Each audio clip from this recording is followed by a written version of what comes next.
관절이 망가지면 또 다른 질환으로까지 이어질 수 있습니다. 의료가 취약한 농촌 지역에 왕진을 나선 의료진을 따라가 봤는데요. 고령의 어르신들을 괴롭히는 가장 힘든 병은 바로 퇴행성 관절염입니다. 그렇지, 인공관절을 했네. 네. 그분 아직은 안 했어요. 괜찮아요? 저를 볼 어쩌다 이제 좀 아프고. 어쩌다가 걷어보세요. 얘는 괜찮아 보이는데요. 약간 휘어 보인다. 살짝은 다리가 약간 안쪽으로 이제 휘어 보이긴 하는데 더 들어가죠. 관절이 약할수록 관절 주변을 잡아주는 근력을 키우는 건 아주 중요한데요. 하지만 움직일 때마다 찾아오는 극심한 통증 때문에 대부분의 시간을 앉거나 누워만 지낸다는 어르신들. 무릎 그래가지고 무릎도 계단 오르내릴 때 불편하시겠네요? 예. 내려갈 때 불편하세요? 내려갈 이렇게 힘을 주고 네. 디디면은 여기 앞쪽에서 아프죠. 예, 앞쪽에서. 앞쪽에서. 그렇지. 저희가 둘러 빠지는 것 같이 아파. 아주 여기 아들 같은데 못 대다. 아주 여기 붙였어요. 아 여기가. 아주 여기가 아침에 일어나면은 막 걸음을 못 걷고 그냥 한참 이렇게 하고 있어야 돼요. 문제는 활동량이 줄어들며 합병증이 늘어간다는 것. 심장약. 이거 어머니는 꼭 먹어야 되는 약. 진통제부터 각종 혈관 질환 약들까지 챙길 약만 한가득입니다. 더더욱 걷지를 못하기 때문에 이게 체중은 오히려 증가를 하게 되고 그러면 더더욱 걷지 않는 악순환이 반복된다고 생각하시면 돼요. 그리고 당연히 걷지 못하게 되면 심장 기능도 떨어지고 되고 그로 인해서 혈관 건강에도 악영향을 미치게 되는 거죠. 실제로 무릎 관절염이 있는 경우에는요, 일반인에 비해서 심혈관 질환, 뇌졸중 발병률도 높다고 알려져 있는 것들은 사실입니다. 실제 국내 50세 이상 무릎 관절염 환자 20만 명을 조사한 결과 일반인에 비해 심혈관 질환은 26%, 뇌졸중은 29% 더 높게 발생하는 것으로 나타났습니다. 관절염 말기 환자의 통증은 산통에 버금갈 만큼 고통스럽다고 알려져 있죠. 때문에 결국 인공관절을 선택하게 되는데요. 정희 씨도 수술을 앞두고 있습니다. 이 접으면 아프니까 못 접죠. 이쪽은 접는데 잘 안 접어지니까 접으면 아프니까 항상 다리를 이렇게 쭉 뻗치고 흉터는 있고요. 또 여기는 최근에 아프니까 파스를 하도 붙이고 다녀가지고 이렇게 좀 색깔이 이렇게 변해버렸어요. 파스 때문에. 오다리 교정 수술을 한 차례 받았지만 통증은 나아지질 않았습니다. 우리가 소고기를 썰다 보면 왜 질긴 부분 칼로 안 썰어지는 걸 가지고 억지로 자르려고 하는 그런 느낌이에요. 그러니까 가만히 있어도 아프고 얼마나 아픈지 자다가도 이 아파서 잠을 못 자요. 이게 뭐 하여튼 굉장한 진통이에요. 통증으로 꼼짝할 수 없게 되며 남편이 아내의 수족이 되어주고 있는데요.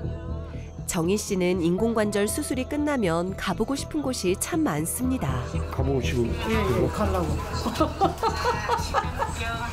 아니 여잔데 옷도 좀 사고 싶은데 이 맨날 아프니까 다니지도 못하니까 짝대기 짚고 갈 수도 없고. 다리가 아프면 생활의 질이 너무나 떨어져요. 일반 뭐 팔이 아프면 팔을 움켜쥐고 어디 갈 수도 있고 속이 아프면 아파도 참고 어디 뭐 내 다리로 내가 갈 수 있는 데는 충분히 가는데 이 다리 아픈 거는요 가지를 못하니까. 인공관절 수술을 앞둔 박정희 씨의 무릎은 얼마나 심각한 상태일까요? 자꾸 손상이 돼서 물이 차는 염증이고요. 예. 제가 지금 말하는 염증은 이 안쪽 뼈가 괴사가 돼 있고 연골이 찢어져 있고 연골이 찢어지면서 바깥쪽으로 이제 물이 막 이렇게 새어 나와 있고 이런 것들 때문에 여기 안쪽이 아픈 거예요. 연골 손상은 물론 뼈까지 썩어가는 상황. 수술은 불가피합니다. 결국 통증으로부터 벗어나기 위해 수술대에 오른 정희 씨. 정희 씨처럼 연골이 거의 닳아 없어져 거동조차 힘든 말기 관절염의 경우 인공관절 수술 외에는 방법이 없는데요. 퇴행성 관절염 환자의 손상된 연골은 모두 제거하고 플라스틱과 금속으로 이루어진 인공관절로 대체하게 됩니다. 연골이 다 닳아있기 때문에 걸을 때마다 뼈와 뼈가 부딪히는 고통이 엄청나죠. 특히 관절염 말기의 통증은 무릎을 굽혔다 폈다 움직일 때만 발생하는 것이 아니라 가만히 쉬고 있어도 아프고 밤에 잘 때도 아프고 일상생활에 막대한 영향을 끼칩니다. 이런 분들은 인공관절 수술 이외의 방법으로는 증상 개선이 힘들다고 보기 때문에 어쩔 수 없이 수술을 권하게 되는 거죠. 인공관절의 수명은 길어야 20년. 너무 일찍 인공관절 수술을 받게 된다면 재수술이 불가피합니다. 60대 초반인 김 기자 씨는 그래서 최대한 인공관절 수술을 뒤로 미루고 싶습니다. 하지만 극심한 통증으로 잠시 걷는 일도 힘이 드는데요. 또 여기가 막 시끈시끈해요, 무릎이. 양쪽 무릎이. 그래갖고 그래갖고 엘리베이터 막 찾느라고.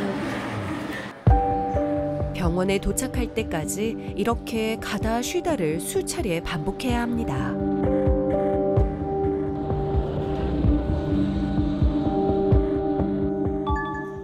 (6개월) 만에 다시 찾은 병원. 혹시 관절염이 더 진행되진 않았을까 걱정이 앞서는데요. 빼보시고 무릎 아프다 그죠? 아파요. 그래서 지금 이 4단계지만 그것보다도 더 진행을 조금 했다. 그래서 6개월 사이에 지금 이제 60대 초반이신데 6개월 사이에 이렇게 조금 더 진행하는 이제 관절염이면 결과적으로는 이제 우리가 수술을 좀 피하시기가 좀 어렵고. 인공관절 수술을 서둘러야 하는 상황. 하지만 오늘도 그녀는 수술 대신 통증을 완화시키는 임시방편의 치료로 하루를 버팁니다. 이게 뭐 15년밖에 안 간다고 그러더라고요. 사람들한테 말 듣기에 그 수술 그게 그러면서 겁신하고 그래서 지금 암담해요. 빠이빠이. 안녕. 손자의 하원을 돕는 김 기자 씨. 아이고 할머니 아파. 할머니 아파. 아파? 응, 다리 아파. 할머니 다리 아파요. 손자를 데리고 곧장 집으로 들어왔는데요. 아이가 좋아하는 놀이터라도 함께 들르면 좋겠지만 무릎이 아파 감히 엄두도 내지 못합니다. 기자 씨는 황혼 육아가 버겁기만 한데요. 애를 이렇게 잘 보지도 못하고 애가 막 뛰어가면 뒤에 뛰어다니고 막 그러면 쫓아가질 못해요. 그래서 집에서만 이렇게 이제 있는 거예요.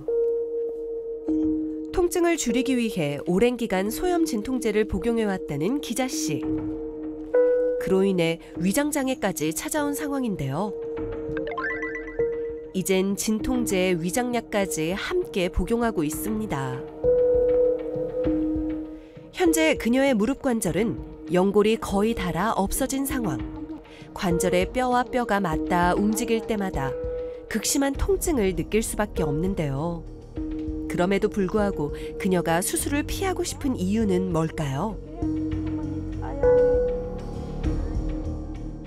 나 그때 연골 시술할 때 입원하고 있는데 옆 좌우로 막 다 인공관절 하신 분들인데 보통 아픈 게 아니에요. 막 그냥 자지러지더라고. 막 그리고 운동하는데도 막 이거를 막 거꾸로 하고 막 다리를. 근데 꺾는 데가 보통 힘든 게 아니래요. 막 울어가며 막 하더라고.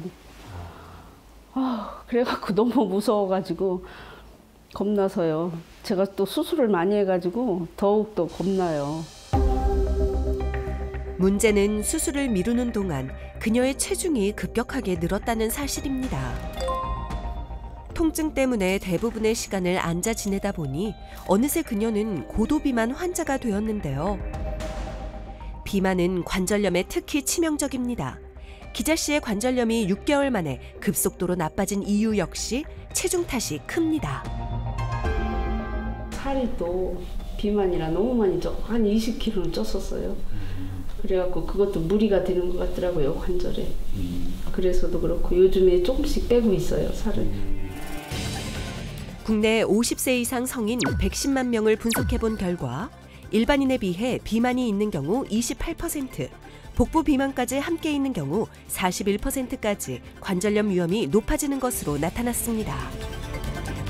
체중이 증가하면 증가할수록 내 부하가 고관절, 특히 무릎같이 큰 관절에는 부하가 많이 걸리기 때문에, 그리고 지금처럼 오다리가 심해서 휘어져 있는 다리들은 특히 내측에, 무릎 내측에 있는 관절에 부하가 많이 걸리기 때문에 일반인들보다 뭐 5배 이상 아니면 10배 이상 그런 부하들이 더 많이 걸린다, 이렇게 생각하시면 될 것 같습니다.